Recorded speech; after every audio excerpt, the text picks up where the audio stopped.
The Adventures of Sherlock Holmes by Sir Arthur Conan Doyle. Adventure 12. The Adventure of the Copper Beeches. "To the man who loves art for its own sake," remarked Sherlock Holmes, tossing aside the advertisement sheet of the Daily Telegraph, "it is frequently in its least important and lowliest manifestations that the keenest pleasure is to be derived.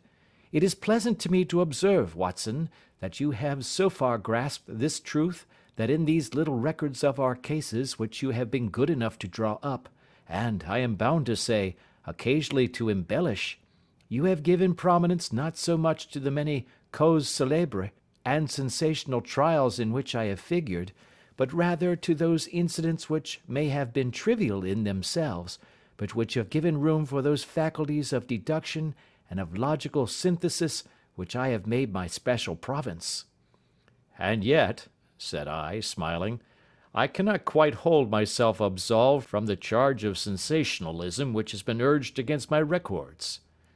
"You have erred, perhaps," he observed, taking up a glowing cinder with the tongs, and lighting with it the long cherry-wood pipe which was wont to replace his clay, when he was in a disputatious rather than a meditative mood.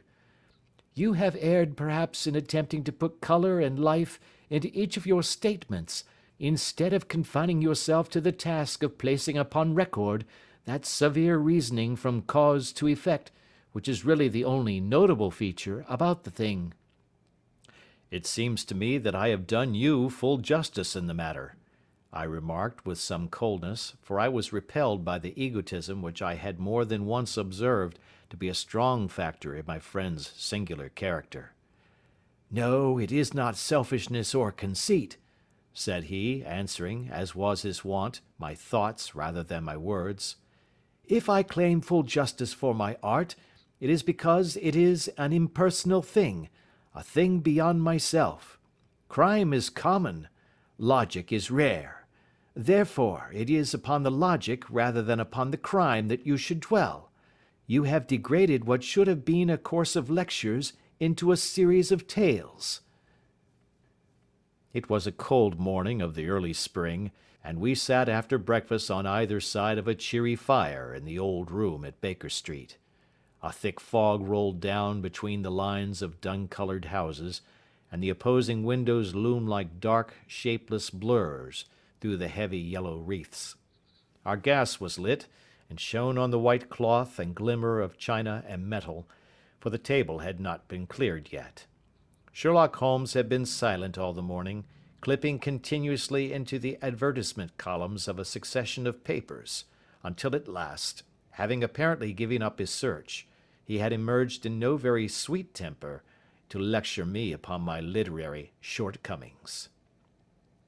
"At the same time," he remarked after a pause, during which he had sat puffing at his long pipe and gazing down into the fire, "you can hardly be open to a charge of sensationalism, for out of these causes which you have been so kind as to interest yourself in, a fair proportion do not treat of crime, in its legal sense, at all.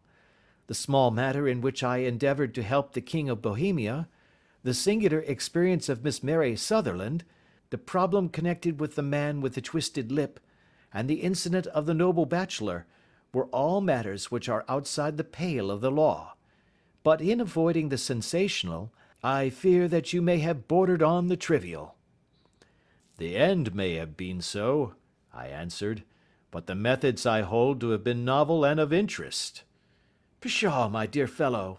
What do the public, the great unobservant public, who could hardly tell a weaver by his tooth or a compositor by his left thumb, care about the finer shades of analysis and deduction? But, indeed, if you are trivial, I cannot blame you, for the days of the great cases are past. Man, or at least criminal man, has lost all enterprise and originality. As to my own little practice, it seems to be degenerating into an agency for recovering lost lead pencils, and giving advice to young ladies from boarding schools. I think that I have touched bottom at last, however. This note I had this morning marks my 0 point, I fancy. Read it." He tossed a crumpled letter across to me. It was dated from Montague Place upon the preceding evening, and ran thus: Dear Mr. Holmes, I am very anxious to consult you as to whether I should or should not accept a situation which has been offered to me as governess. I shall call at 10:30 tomorrow if I do not inconvenience you. Yours faithfully, Violet Hunter. Do you know the young lady? I asked. Not I. It is 10:30 now. Yes, and I have no doubt that is her ring. It may turn out to be of more interest than you think. You remember that the affair of the blue carbuncle, which appeared to be a mere whim at first, developed into a serious investigation. It may be so in this case also. Well, let us hope so. But our doubts will very soon be solved, for here, unless I am much mistaken, is the person in question. As he spoke, the door opened and a young lady entered the room. She was plainly but neatly dressed, with a bright, quick face, freckled like a plover's egg, and with the brisk manner of a woman who has had her own way to make in the world. You will excuse my troubling you, I am sure, said she, as my companion arose to greet her, but I have had a very strange experience, and as I have no parents or relations of any sort from whom I could ask advice, I thought that perhaps you would be kind enough to tell me what I should do. Pray take a seat, Miss Hunter. I shall be happy to do anything that I can to serve you. I could see that Holmes was favourably impressed by the manner and speech of his new client. He looked her over in his searching fashion, and then composed himself, with his lids drooping and his fingertips together, to listen to her story. I have been a governess for 5 years, said she, in the family of Colonel Spence Munro, but 2 months ago the colonel received an appointment at Halifax, in Nova Scotia, and took his children over to America with him, so that I found myself without a situation. I advertised, and I answered advertisements, but without success. At last the little money which I had saved began to run short, and I was at my wits' end as to what I should do. There is a well-known agency for governesses in the West End called Westaways, and there I used to call about once a week in order to see whether anything had turned up which might suit me. Westaway was the name of the founder of the business, but it is really managed by Miss Stoper. She sits in her own little office, and the ladies who are seeking employment wait in an anteroom, and are then shown in one by one, when she consults her ledgers and sees whether she has anything which would suit them. Well, when I called last week, I was shown into the little office as usual, but I found that Miss Stoper was not alone. A prodigiously stout man with a very smiling face and a great heavy chin, which rolled down in fold upon fold over his throat, sat at her elbow with a pair of glasses on his nose, looking very earnestly at the ladies who entered. As I came in, he gave quite a jump in his chair, and turned quickly to Miss Stoper. "That will do," said he. "I could not ask for anything better. Capital! Capital!" He seemed quite enthusiastic, and rubbed his hands together in the most genial fashion. He was such a comfortable-looking man that it was quite a pleasure to look at him. "You are looking for a situation, miss?" he asked. "Yes, sir." "As governess?" "Yes, sir." "And what salary do you ask?" "I had £5 a month at my last place with Colonel Spence Munro."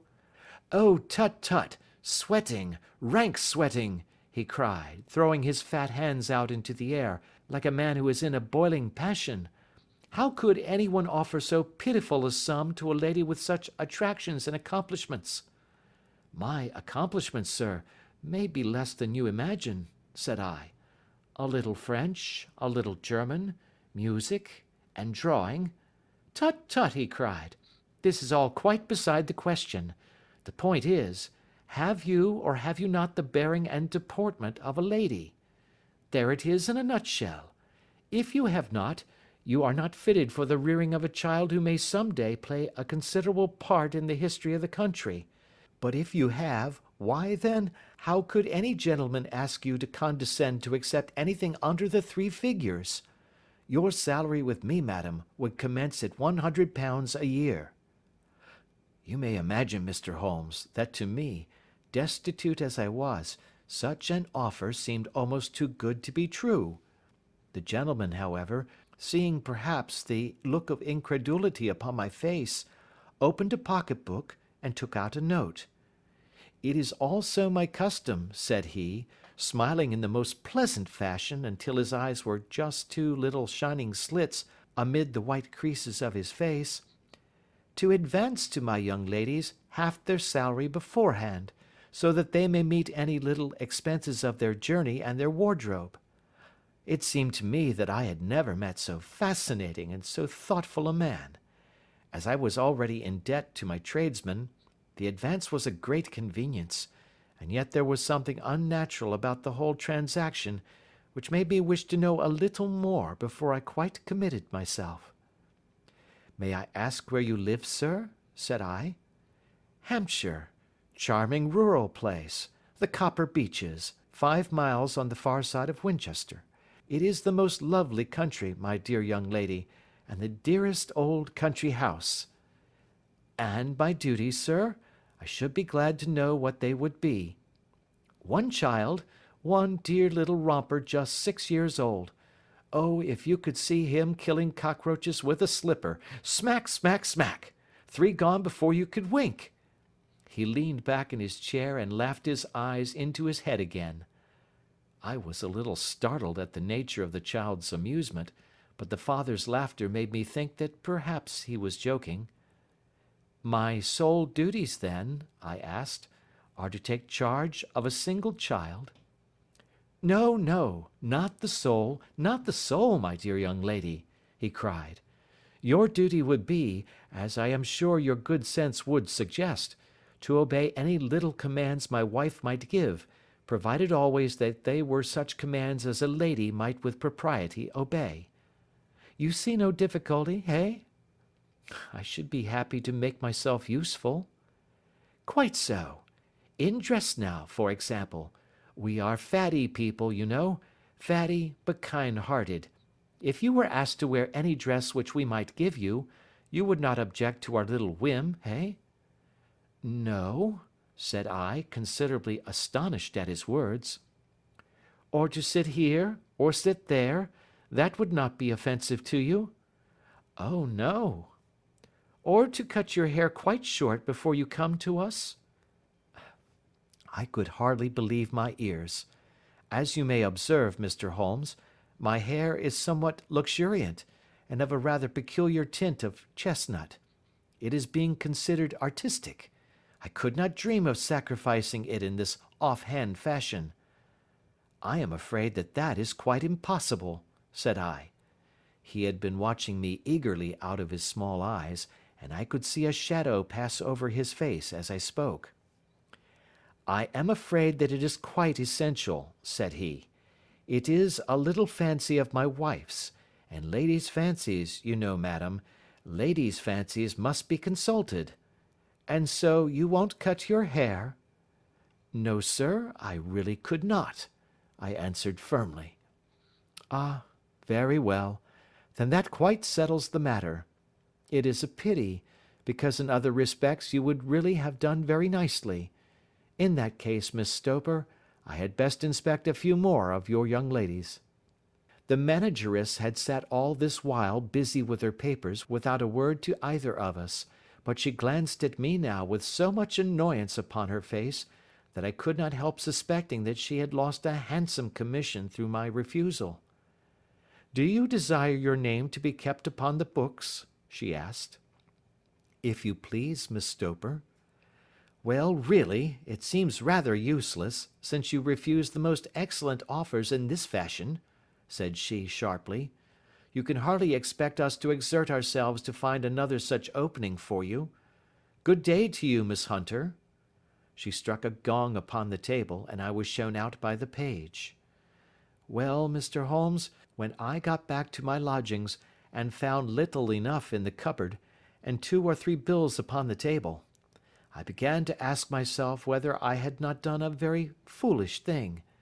After all, if these people had strange fads and expected obedience on the most extraordinary matters, they were at least ready to pay for their eccentricity. Very few governesses in England are getting £100 a year. Besides, what use was my hair to me? Many people are improved by wearing it short, and perhaps I should be among the number. Next day I was inclined to think that I had made a mistake, and by the day after I was sure of it. I had almost overcome my pride so far as to go back to the agency and inquire whether the place was still open, when I received this letter from the gentleman himself. I have it here, and I will read it to you. The Copper Beeches, near Winchester. Dear Miss Hunter, Miss Stoper has very kindly given me your address, and I write from here to ask whether you have reconsidered your decision. My wife is very anxious that you should come, for she has been much attracted by my description of you. We are willing to give £30 a quarter, or £120 a year, so as to recompense you for any little inconvenience which our fads may cause you. They are not very exacting, after all. My wife is fond of a particular shade of electric blue, and would like you to wear such a dress indoors in the morning. You need not, however, go to the expense of purchasing one, as we have one belonging to my dear daughter Alice, now in Philadelphia, which would, I should think, fit you very well. Then, as to sitting here or there, or amusing yourself in any manner indicated, that need cause you no inconvenience. As regards your hair, it is no doubt a pity, especially as I could not help remarking its beauty during our short interview, but I am afraid that I must remain firm upon this point, and I only hope that the increased salary may recompense you for the loss. Your duties, as far as the child is concerned, are very light. Now do try to come, and I shall meet you with a dog-cart at Winchester. Let me know your train. Yours faithfully, Jeffro Rucastle. That is the letter which I have just received, Mr. Holmes, and my mind is made up that I will accept it.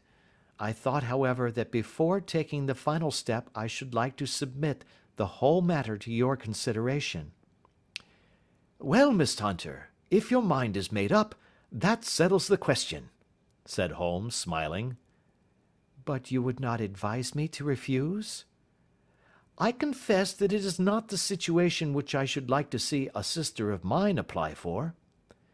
What is the meaning of it all, Mr. Holmes? Ah, I have no data. I cannot tell. Perhaps you have yourself formed some opinion? Well, there seems to me to be only one possible solution. Mr. Rucastle seemed to be a very kind, good-natured man. Is it not possible that his wife is a lunatic, that he desires to keep the matter quiet for fear she should be taken to an asylum, and that he humours her fancies in every way in order to prevent an outbreak? That is a possible solution. In fact, as matters stand, it is the most probable one. But in any case it does not seem to be a nice household for a young lady. But the money, Mr. Holmes, the money! Well, yes, of course the pay is good. Too good. That is what makes me uneasy. Why should they give you £120 a year, when they could have their pick for £40? There must be some strong reason behind. I thought that if I told you the circumstances, you would understand afterwards if I wanted your help. I should feel so much stronger if I felt that you were at the back of me. Oh, you may carry that feeling away with you. I assure you that your little problem promises to be the most interesting which has come my way for some months. There is something distinctly novel about some of the features. If you should find yourself in doubt or in danger— Danger? What danger do you foresee? Holmes shook his head gravely. It would cease to be a danger if we could define it, said he. But at any time, day or night, a telegram would bring me down to your help. That is enough. She rose briskly from her chair with the anxiety all swept from her face. I shall go down to Hampshire quite easy in my mind now. I shall write to Mr. Rucastle at once, sacrifice my poor hare to-night, and start for Winchester to-morrow." With a few grateful words to Holmes, she bade us both good night and bustled off upon her way. "At least," said I, as we heard her quick, firm steps descending the stairs, "she seems to be a young lady who is very well able to take care of herself." "And she would need to be," said Holmes gravely. "I am much mistaken if we do not hear from her before many days are past." It was not very long before my friend's prediction was fulfilled. A fortnight went by, during which I frequently found my thoughts turning in her direction, and wondering what strange side alley of human experience this lonely woman had strayed into. The unusual salary, the curious conditions, the light duties, all pointed to something abnormal, though whether a fad or a plot, or whether the man was a philanthropist or a villain, it was quite beyond my powers to determine. As to Holmes, I observed that he sat frequently for half an hour on end, with knitted brows and an abstracted air, but he swept the matter away with a wave of his hand when I mentioned it. "Data, data, data!" he cried impatiently. "I can't make bricks without clay." And yet he would always wind up by muttering that no sister of his should ever have accepted such a situation. The telegram which we eventually received came late one night just as I was thinking of turning in, and Holmes was settling down to one of those all-night chemical researches which he frequently indulged in, when I would leave him stooping over a retort and a test tube at night, and find him in the same position when I came down to breakfast in the morning. He opened the yellow envelope, and then, glancing at the message, threw it across to me.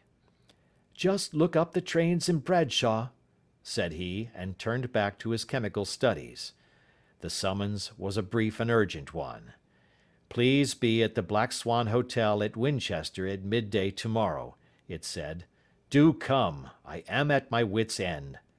Hunter." "Will you come with me?" asked Holmes, glancing up. "I should wish to." "Just look it up, then." "There is a train at 9:30, said I, glancing over my Bradshaw. "It is due at Winchester at 11:30. "That will do nicely. Then perhaps I had better postpone my analysis of the acetones, as we may need to be at our best in the morning." By 11 o'clock the next day we were well upon our way to the old English capital. Holmes had been buried in the morning papers all the way down, but after we had passed the Hampshire border he threw them down, and began to admire the scenery. It was an ideal spring day, a light blue sky, flecked with little fleecy white clouds drifting across from west to east. The sun was shining very brightly, and yet there was an exhilarating nip in the air, which set an edge to a man's energy. All over the countryside, away to the rolling hills around Aldershot, the little red and grey roofs of the farmsteadings peeped out from amid the light green of the new foliage. "Are they not fresh and beautiful?" I cried with all the enthusiasm of a man fresh from the fogs of Baker Street. But Holmes shook his head gravely. "Do you know, Watson," said he, "that it is one of the curses of a mind with a turn like mine, that I must look at everything with reference to my own special subject. You look at these scattered houses, and you are impressed by their beauty. I look at them, and the only thought which comes to me is a feeling of their isolation, and of the impunity with which crime may be committed there." "Good heavens!" I cried. "Who would associate crime with these dear old homesteads?" "They always fill me with a certain horror.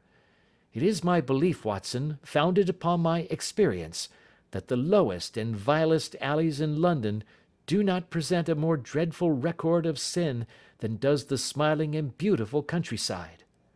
"You horrify me." "But the reason is very obvious.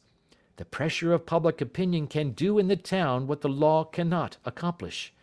There is no lane so vile that the scream of a tortured child, or the thud of a drunkard's blow, does not beget sympathy and indignation among the neighbours, and then the whole machinery of justice is ever so close that a word of complaint can set it going, and there is but a step between the crime and the dock. But look at these lonely houses, each in its own fields, filled for the most part with poor ignorant folk who know little of the law. Think of the deeds of hellish cruelty, the hidden wickedness which may go on, year in, year out, in such places, and none the wiser. Had this lady who appeals to us for help gone to live in Winchester, I should never have had a fear for her. It is the 5 miles of country which makes the danger. Still, it is clear that she is not personally threatened. No, if she can come to Winchester to meet us, she can get away. Quite so. She has her freedom. What can be the matter, then? Can you suggest no explanation? I have devised 7 separate explanations, each of which would cover the facts as far as we know them. But which of these is correct can only be determined by the fresh information which we shall no doubt find waiting for us. Well, there is the tower of the cathedral, and we shall soon learn all that Miss Hunter has to tell. The Black Swan is an inn of repute in the High Street, at no distance from the station, and there we found the young lady waiting for us. She had engaged a sitting room, and our lunch awaited us upon the table. "I am so delighted that you have come," she said earnestly. "It is so very kind of you both, but indeed I do not know what I should do. Your advice will be altogether invaluable to me." "Pray tell us what has happened to you." "I will do so, and I must be quick, for I have promised Mr. Rucastle to be back before 3. I got his leave to come into town this morning, though he little knew for what purpose." "Let us have everything in its due order." Holmes thrust his long, thin legs out towards the fire, and composed himself to listen. "In the first place, I may say that I have met, on the whole, with no actual ill treatment from Mr. and Mrs. Rucastle. It is only fair to them to say that. But I cannot understand them, and I am not easy in my mind about them." "What can you not understand?" "Their reasons for their conduct. But you shall have it all just as it occurred. When I came down, Mr. Rucastle met me here and drove me in his dog-cart to the Copper Beeches. It is, as he said, beautifully situated, but it is not beautiful in itself, for it is a large square block of a house, whitewashed, but all stained and streaked with damp and bad weather. There are grounds round it, woods on 3 sides, and on the 4th a field which slopes down to the Southampton high road, which curves past about 100 yards from the front door. This ground in front belongs to the house, but the woods all round are part of Lord Southerton's preserves. A clump of copper beeches immediately in front of the hall door has given its name to the place. I was driven over by my employer, who was as amiable as ever, and was introduced by him that evening to his wife and the child. There was no truth, Mr. Holmes, in the conjecture which seemed to us to be probable in your rooms at Baker Street. Mrs. Rucastle is not mad. I found her to be a silent, pale-faced woman, much younger than her husband, not more than 30, I should think, while he can hardly be less than 45. From their conversation I have gathered that they have been married about 7 years, that he was a widower, and that his only child by the first wife was the daughter who has gone to Philadelphia. Mr. Rucastle told me in private that the reason why she had left them was that she had an unreasoning aversion to her stepmother. As the daughter could not have been less than 20, I can quite imagine that her position must have been uncomfortable with her father's young wife. Mrs. Rucastle seemed to me to be colourless in mind as well as in feature. She impressed me neither favourably nor the reverse. She was a nonentity. It was easy to see that she was passionately devoted both to her husband and to her little son. Her light grey eyes wandered continually from one to the other, noting every little want and forestalling it if possible. He was kind to her also in his bluff, boisterous fashion, and on the whole they seemed to be a happy couple. And yet, she had some secret sorrow, this woman. She would often be lost in deep thought, with the saddest look upon her face. More than once I have surprised her in tears. I have thought sometimes that it was the disposition of her child which weighed upon her mind, for I have never met so utterly spoiled and so ill-natured a little creature. He is small for his age, with a head which is quite disproportionately large. His whole life appears to be spent in an alternation between savage fits of passion and gloomy intervals of sulking. Giving pain to any creature weaker than himself seems to be his one idea of amusement, and he shows quite remarkable talent in planning the capture of mice, little birds, and insects.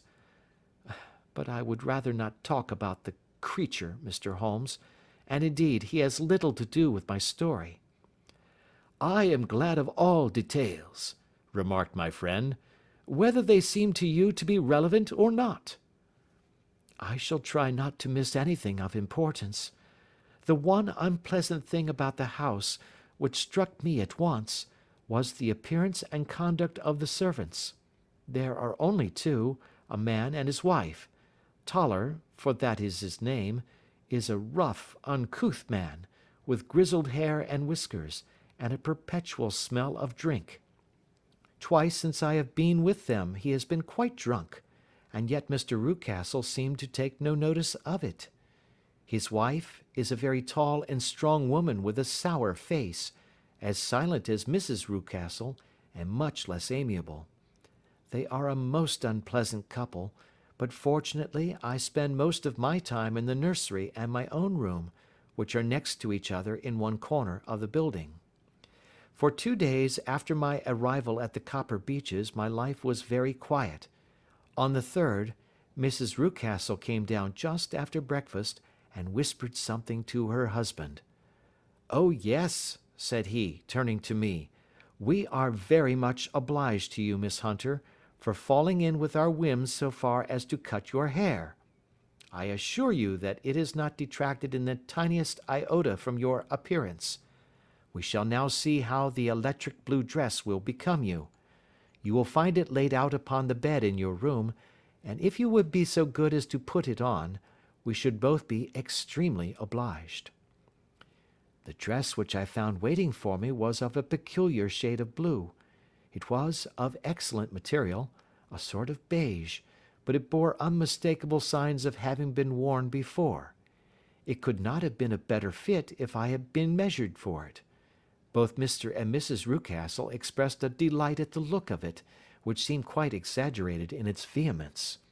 They were waiting for me in the drawing-room, which is a very large room, stretching along the entire front of the house, with 3 long windows reaching down to the floor. A chair had been placed close to the central window, with its back turned towards it. In this I was asked to sit, and then Mr. Rucastle, walking up and down on the other side of the room, began to tell me a series of the funniest stories that I have ever listened to.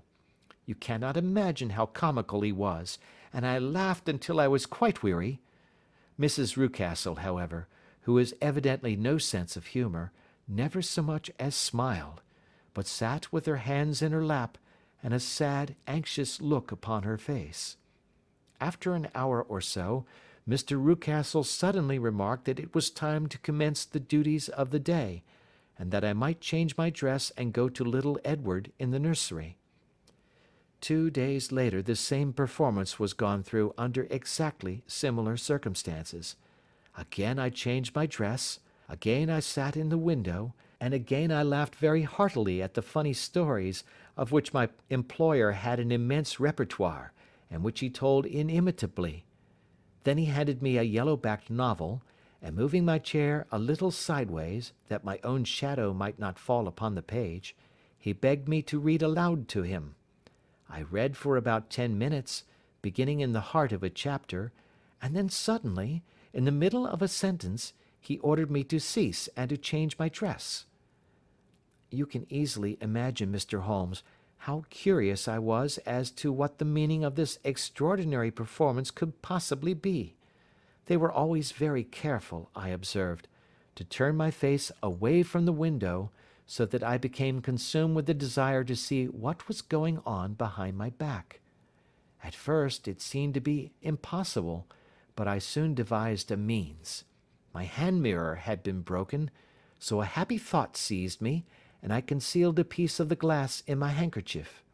On the next occasion, in the midst of my laughter, I put my handkerchief up to my eyes, and was able with a little management to see all that there was behind me. I confess that I was disappointed. There was nothing. At least, that was my first impression. At the second glance, however, I perceived that there was a man standing in the Southampton Road, a small bearded man in a grey suit, who seemed to be looking in my direction. The road is an important highway, and there are usually people there. This man, however, was leaning against the railings which bordered our field, and was looking earnestly up. I lowered my handkerchief, and glanced at Mrs. Rucastle to find her eyes fixed upon me with a most searching gaze. She said nothing, but I am convinced that she had divined that I had a mirror in my hand, and had seen what was behind me. She rose at once. "Jethro," said she, "there is an impertinent fellow upon the road there who stares up at Miss Hunter." "No friend of yours, Miss Hunter?" he asked. "No, I know no one in these parts." "Dear me, how very impertinent! Kindly turn round and motion to him to go away." "Surely it would be better to take no notice." "No, no, we should have him loitering here always. Kindly turn round and wave him away like that." I did as I was told, and at the same instant Mrs. Rucastle drew down the blind. That was a week ago, and from that time I have not sat again in the window, nor have I worn the blue dress, nor seen the man in the road. "Pray continue," said Holmes. "Your narrative promises to be a most interesting one." "You will find it rather disconnected, I fear, and there may prove to be little relation between the different incidents of which I speak. On the very first day that I was at the Copper Beeches, Mr. Rucastle took me to a small outhouse which stands near the kitchen door. As we approached it, I heard the sharp rattling of a chain, and the sound as of a large animal moving about. "Look in here," said Mr. Rucastle, showing me a slit between two planks. "Is he not a beauty?" I looked through and was conscious of two glowing eyes, and of a vague figure huddled up in the darkness. "Don't be frightened," said my employer, laughing at the start which I had given. "It's only Carlo, my mastiff. I call him mine, but really old Toller, my groom, is the only man who can do anything with him. We feed him once a day, and not too much then, so that he is always as keen as mustard. Toller lets him loose every night, and God help the trespasser whom he lays his fangs upon. For goodness sake, don't you ever, on any pretext, set your foot over the threshold at night, for it's as much as your life is worth." The warning was no idle one, for 2 nights later I happened to look out of my bedroom window about 2 o'clock in the morning. It was a beautiful moonlight night, and the lawn in front of the house was silvered over and almost as bright as day. I was standing, wrapped in the peaceful beauty of the scene, when I was aware that something was moving under the shadow of the Copper Beeches. As it emerged into the moonshine, I saw what it was. It was a giant dog, as large as a calf, tawny tinted, with hanging jowl, black muzzle, and huge projecting bones. It walked slowly across the lawn and vanished into the shadow upon the other side. That dreadful sentinel sent a chill to my heart which I do not think that any burglar could have done. And now I have a very strange experience to tell you. I had, as you know, cut off my hair in London, and I had placed it in a great coil at the bottom of my trunk. One evening, after the child was in bed, I began to amuse myself by examining the furniture of my room, and by rearranging my own little things. There was an old chest of drawers in the room, the two upper ones empty and open, the lower one locked. I had filled the first two with my linen, and as I had still much to pack away, I was naturally annoyed at not having the use of the third drawer. It struck me that it might have been fastened by a mere oversight, so I took out my bunch of keys and tried to open it. The very first key fitted to perfection, and I drew the drawer open. There was only one thing in it, but I am sure that you would never guess what it was. It was my coil of hair. I took it up and examined it. It was of the same peculiar tint and the same thickness. But then the impossibility of the thing obtruded itself upon me. How could my hair have been locked in the drawer? With trembling hands I undid my trunk, turned out the contents, and drew from the bottom my own hair. I laid the two tresses together, and I assure you that they were identical. Was it not extraordinary? Puzzle as I would, I could make nothing at all of what it meant. I returned the strange hair to the drawer, and I said nothing of the matter to the Rucastles, as I felt that I had put myself in the wrong by opening a drawer which they had locked. I am naturally observant, as you may have remarked, Mr. Holmes, and I soon had a pretty good plan of the whole house in my head. There was one wing, however, which appeared not to be inhabited at all. A door which faced that which led into the quarters of the Tollers opened into this suite, but it was invariably locked. One day, however, as I ascended the stair, I met Mr. Rucastle coming out through this door, his keys in his hand, and a look on his face which made him a very different person to the round, jovial man to whom I was accustomed. His cheeks were red, his brow was all crinkled with anger, and the veins stood out at his temples with passion. He locked the door, and hurried past me without a word or a look. This aroused my curiosity, so when I went out for a walk in the grounds with my charge, I strolled round to the side from which I could see the windows of this part of the house. There were 4 of them in a row, 3 of which were simply dirty, while the 4th was shattered up. They were evidently all deserted. As I strolled up and down, glancing at them occasionally, Mr. Rucastle came out to me, looking as merry and jovial as ever. "Ah," said he, "you must not think me rude if I passed you without a word, my dear young lady." I was preoccupied with business matters. I assured him that I was not offended. "By the way," said I, "you seem to have quite a suite of spare rooms up there, and one of them has the shutters up." He looked surprised, and, as it seemed to me, a little startled at my remark. "Photography is one of my hobbies," said he. "I have made my dark room up there. But, dear me, what an observant young lady we have come upon! Who would have believed it? Who would have ever believed it?" He spoke in a jesting tone, but there was no jest in his eyes as he looked at me. I read suspicion there and annoyance, but no jest. Well, Mr. Holmes, from the moment that I understood that there was something about that suite of rooms which I was not to know, I was all on fire to go over them. It was not mere curiosity, though I have my share of that. It was more a feeling of duty, a feeling that some good might come from my penetrating to this place. They talk of woman's instinct. Perhaps it was woman's instinct which gave me that feeling. At any rate, it was there, and I was keenly on the lookout for any chance to pass the forbidden door. It was only yesterday that the chance came. I may tell you that, besides Mr. Rucastle, both Toller and his wife find something to do in these deserted rooms, and I once saw him carrying a large black linen bag with him through the door. Recently he has been drinking hard, and yesterday evening he was very drunk, and when I came upstairs there was the key in the door. I have no doubt at all that he had left it there. Mr. and Mrs. Rucastle were both downstairs, and the child was with them, so that I had an admirable opportunity. I turned the key gently in the lock, opened the door, and slipped through.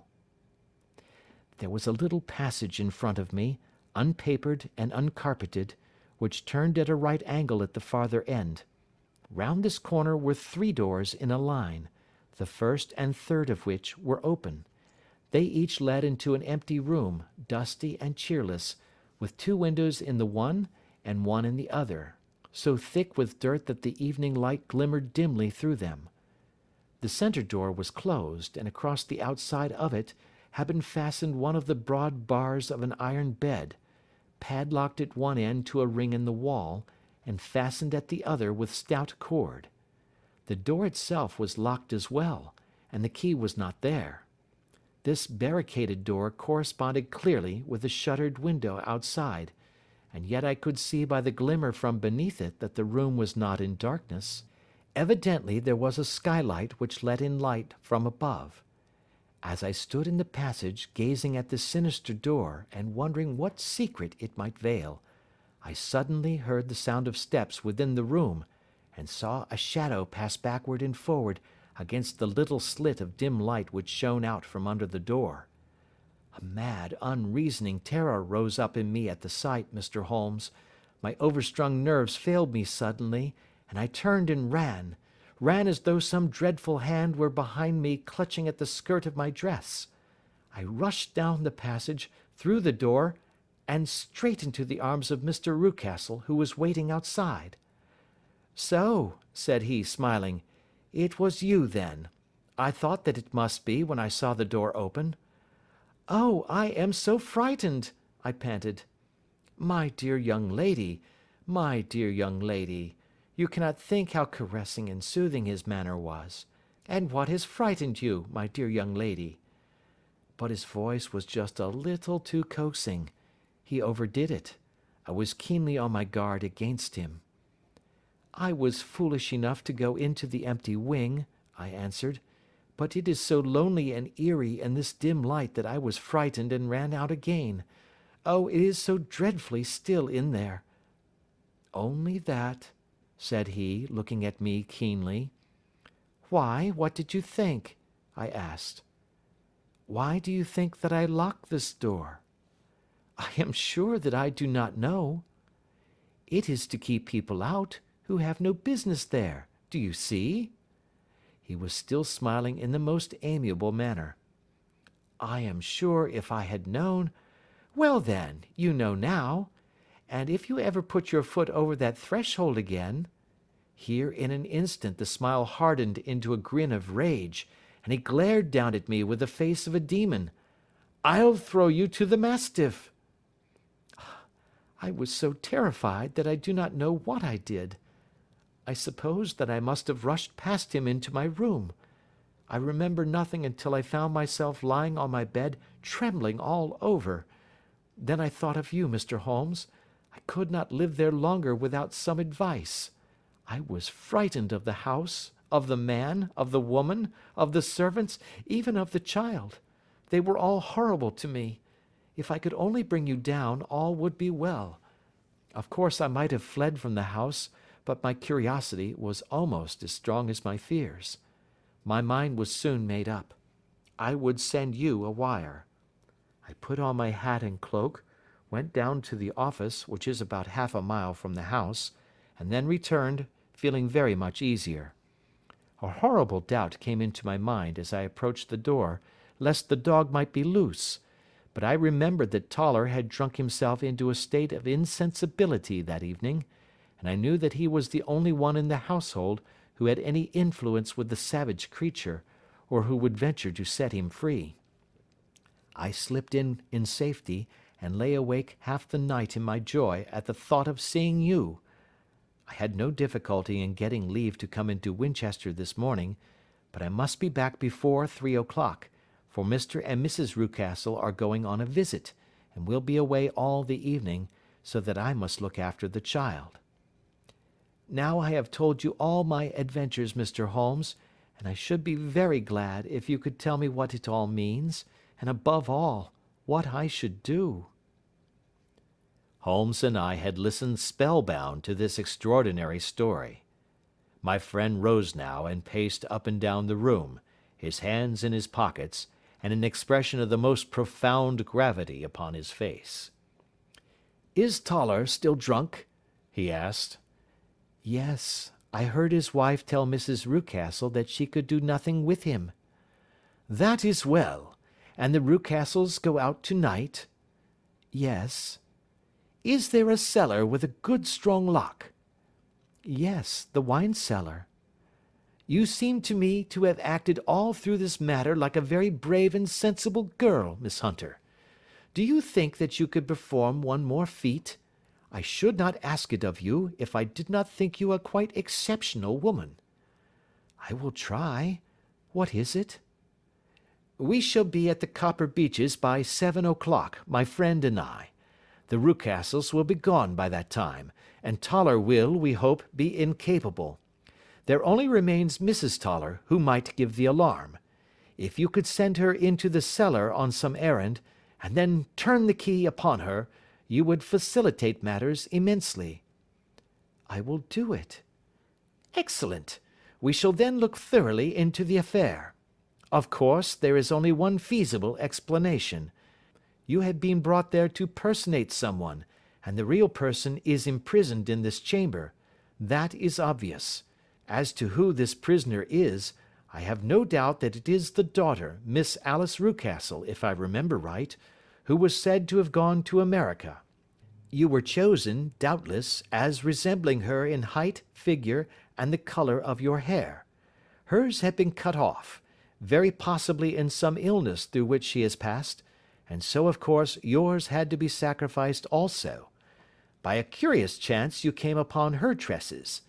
The man in the road was undoubtedly some friend of hers, possibly her fiancé, and no doubt, as you wore the girl's dress and were so like her, he was convinced from your laughter, whenever he saw you, and afterwards from your gesture, that Miss Rucastle was perfectly happy, and that she no longer desired his attentions. The dog is let loose at night to prevent him from endeavouring to communicate with her. So much is fairly clear. The most serious point in the case is the disposition of the child." "What on earth has that to do with it?" I ejaculated. "My dear Watson, you as a medical man are continually gaining light as to the tendencies of a child by the study of the parents. Don't you see that the converse is equally valid? I have frequently gained my first real insight into the character of parents by studying their children. This child's disposition is abnormally cruel, merely for cruelty's sake, and whether he derives this from his smiling father, as I should suspect, or from his mother, it bodes evil for the poor girl who is in their power." "I am sure that you are right, Mr. Holmes," cried our client. "A thousand things come back to me which make me certain that you have hit it. Oh, let us lose not an instant in bringing help to this poor creature." "We must be circumspect, for we are dealing with a very cunning man. We can do nothing until 7 o'clock. At that hour we shall be with you, and it will not be long before we solve the mystery."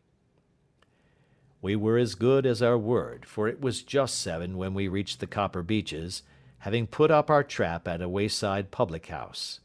The group of trees, with their dark leaves shining like burnished metal in the light of the setting sun, were sufficient to mark the house, even had Miss Hunter not been standing smiling on the doorstep. "Have you managed it?" asked Holmes.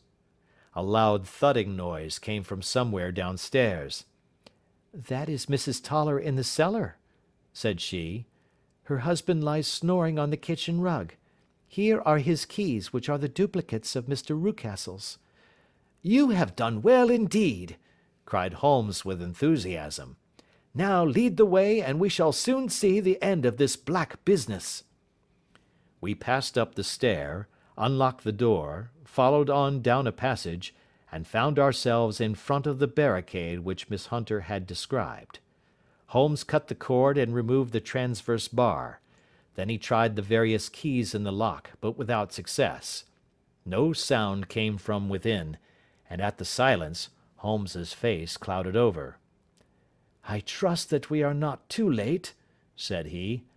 "I think, Miss Hunter, that we had better go in without you. Now, Watson, put your shoulder to it, and we shall see whether we cannot make our way in." It was an old rickety door, and gave at once before our united strength. Together we rushed into the room. It was empty. There was no furniture save a little pallet bed, a small table, and a basketful of linen. The skylight above was open, and the prisoner gone. "There has been some villainy here," said Holmes.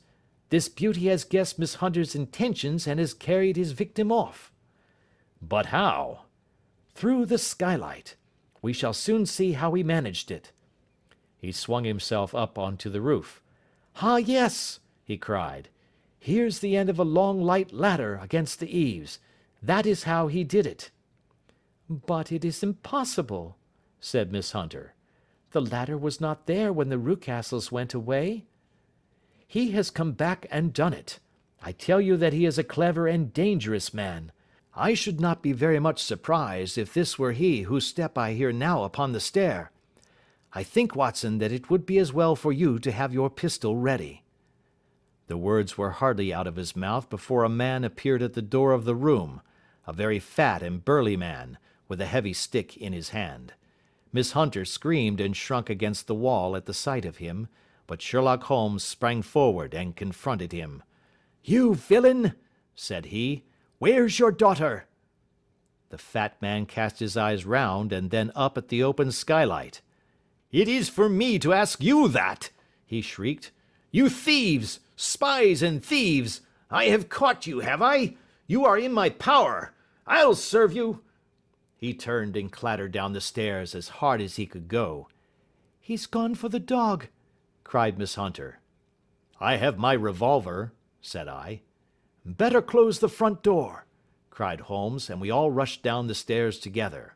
We had hardly reached the hall when we heard the baying of a hound, and then a scream of agony, with a horrible worrying sound which it was dreadful to listen to. An elderly man with a red face and shaking limbs came staggering out at a side door. "My God!" he cried. "Someone has loosed the dog. It's not been fed for 2 days. Quick, quick, or it'll be too late." Holmes and I rushed out and round the angle of the house, with Toller hurrying behind us. There was the huge famished brute, its black muzzle buried in Rucastle's throat, while he writhed and screamed upon the ground. Running up, I blew its brains out, and it fell over with its keen white teeth still meeting in the great creases of his neck. With much labour, we separated them and carried him, living but horribly mangled, into the house. We laid him upon the drawing-room sofa, and having dispatched the sobered Toller to bear the news to his wife, I did what I could to relieve his pain. We were all assembled round him when the door opened, and a tall, gaunt woman entered the room. "Mrs. Toller," cried Miss Hunter. "Yes, miss. Mr. Rucastle let me out when he came back before he went up to you. Ah, miss, it is a pity you didn't let me know what you were planning, for I would have told you that your pains were wasted." "Ha!" said Holmes, looking keenly at her. "It is clear that Mrs. Toller knows more about this matter than anyone else." "Yes, sir, I do, and I am ready enough to tell what I know." "Then pray sit down, and let us hear it, for there are several points on which I must confess that I am still in the dark." "I will soon make it clear to you," said she, "and I'd have done so before now if I could have got out of the cellar. If there's police court business over this, you'll remember that I was the one that stood your friend, and that I was Miss Alice's friend too.